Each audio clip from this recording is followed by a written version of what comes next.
Area 51. What Area 51? The Area 51. Area 51. Area 51. एक दिन अचानक से कॉल आता है रेडियो कॉल पर। आर्ट बिल को कॉल करने वाला हद से ज्यादा घबराया हुआ था। उस आदमी ने अपनी बात रेडियो पर बताना शुरू किया था कि अचानक एक धमाके के साथ सैटेलाइट ने अपना काम करना बंद कर दिया। इतनी हैरानी वाली बात है ना। उसके बाद उस आदमी से बात होना बंद हो गई। चलो इसे थोड़ा गौर से समझते हैं। हमारी दुनिया तरह तरह की रहस्यों से भरी हुई। कभी नासा खुद समुद्र में खोज करने चला जाता है तो कभी ऐसी खोज हो जाती है जो इंसानी दिमाग के लिए समझना बहुत मुश्किल हो जाता है। इन कारणों की वजह से आज तक ऐसी रहस्यमय खोजों और कारणों का कोई हल नहीं निकला है, जिसमें से एक है area 51। That new emergency order issued for Area 51. Yeah. Area 51 and the organ at Area 51.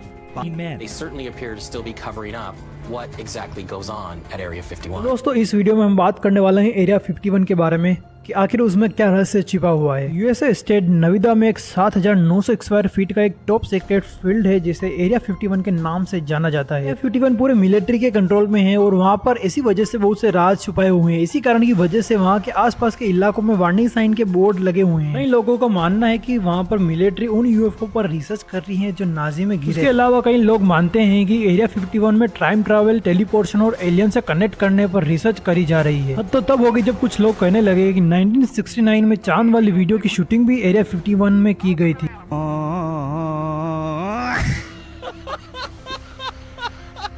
ऐसी क्या वजह थी जिसे अमेरिका पिछले 60 सालों से छिपा रहा है। 1997 में तब आर्ट बिल को रेडियो पर कॉल आई थी, तब वह अचानक से कट गई। वह कॉल सीधे आई थी 51 एरिया से। अचानक सैटेलाइट के बंद होने की वजह से लोगों के दिल में और दिलचस्पी जाने लगी एरिया 51 को जानने के लिए। आदमी ने कहा कॉल पर कि मेरी जान को खतरा है, मुझे बचा लो और जो मैं बता रहा हूँ उसे थोड़ा ध्यान से सुनना। उसने कहा कि हमारे देश की गवर्नमेंट पूरी दुनिया को बदलने की कोशिश कर रही है जिसमें आज हम रहते हैं। उसने कहा कि एलियन रियल में एग्जिस्ट करते हैं। एरिया 51 में यूएफओ को सही कर एलियन पर रिसर्च करी जा रही है। आदमी और कुछ कहता उससे पहले एक जोरदार धमाका होता है और सारे सैटेलाइट अपना काम करना बंद कर देती है, जिसकी वजह से कॉल कट हो जाता है। परंतु ठीक 7 महीनों बाद आर्ट बिल को वापस कॉल आता है और कहता है कि उसने जो भी कहा था उस टाइम वो सब एक मजाक था, उसके अलावा ऐसा कुछ भी नहीं। ये कॉल आज भी एक मिस्टीरियस है।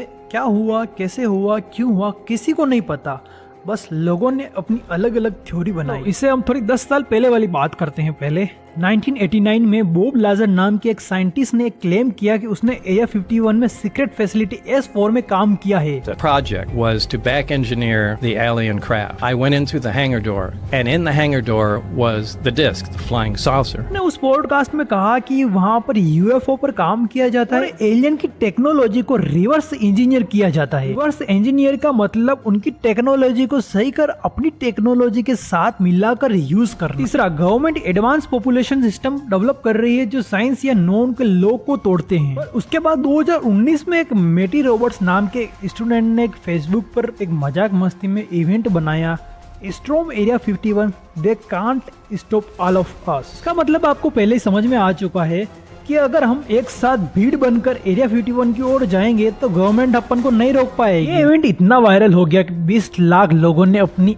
अटेंडेंस दे दी कि हम वहाँ पर आएंगे। The joke on Facebook now has reached millions of people and it's turning into an alien enthusiast festival. And I just created a joke while I was playing video games, man, and it's taken off to this like. परंतु area 51 के पास भी जाना बहुत मुश्किल था क्योंकि area 51 एक बड़े रेगिस्तान के बीचों बीच में स्थित था और उस रेगिस्तान का टेम्परेचर हमेशा 40 से 45 डिग्री के बीच में रहता था। वहाँ जाने का सिर्फ एकमात्र रास्ता था हाईवे, और हाईवे था 500 किलोमीटर लंबा जिस पर कोई भी पेट्रोल पंप नहीं था। अमेरिका सरकार को उम्मीद थी कि कम से कम 20 लाख लोगों में से 10 लाख लोग तो आएंगी, पर आए सिर्फ 6,000। वहाँ पर जो पुलिस मौजूद थी वो भी उन 6,000 से ज्यादा थी। तो 6,000 लोग आए, वो और पुलिस मिलकर एक म्यूजिक फेस्टिवल को क्रिएट करा और वहाँ पे उन्होंने एंजॉय करा। इसके अलावा वहाँ पर कोई भी शोर शराबा और कोई भी भगदड़ नहीं मची। यूएफओ का मतलब होता है अनडिटेक्टेबल फ्लाइंग ऑब्जेक्ट। इसका मतलब ये नहीं कि वो एलियन का व्हीकल है। तो जरूरी नहीं कि हर उड़ने वाली चीज एलियन ही हो। कभी कभार गवर्नमेंट अपनी न्यू जेट की टेस्टिंग करती है अपनी आर्मी को अच्छा बनाने के लिए, देश की जनता को बिना बताए। और जेट की जो रफ्तार और लिमिट होती है फ्लाई करने की वो हद से ज्यादा होती है, जो सन की किरणों में आकर चमकने लगती है, जिसके लोगों को लगने लगता है कि एलियन का शिप आ गया। 2013 में CIA ने ऑफिशियली एरिया 51 की एग्जिस्टेंस को एक्सेप्ट किया by the freedom of knowledge और स्पीक एक्ट। इसमें हमें एरिया 51 की एग्जैक्ट लोकेशन मिलती है जो नविदा स्टेट के बीचों बीच में स्थित है। 2017 में पेंटागन की एक लीक लीक्ड रिपोर्ट में यूएफओ का मेंशन आया,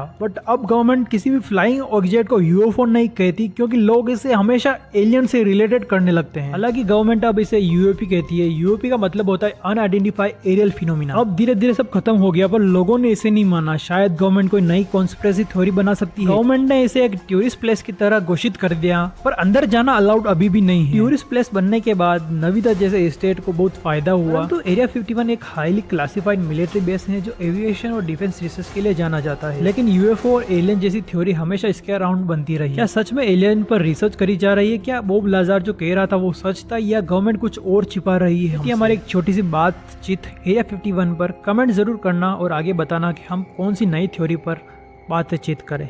धन्यवाद। अगर आपने वीडियो को यहाँ तक देखा है तो दिल से आपका धन्यवाद।